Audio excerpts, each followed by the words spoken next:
8670 6S.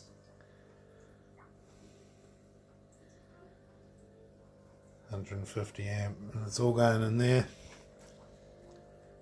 but obviously I'm going to lay some fiberglass down the inside of it just to make it last. But yeah, I'm putting this back together now, but with a brushed motor, and I've got to fix this hole in the side where it hit something. But yeah, should all be fun again.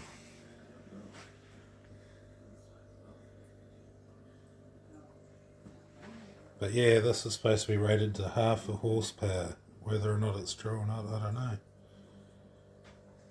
But yeah, 6S setup. That's my fancy wiring job.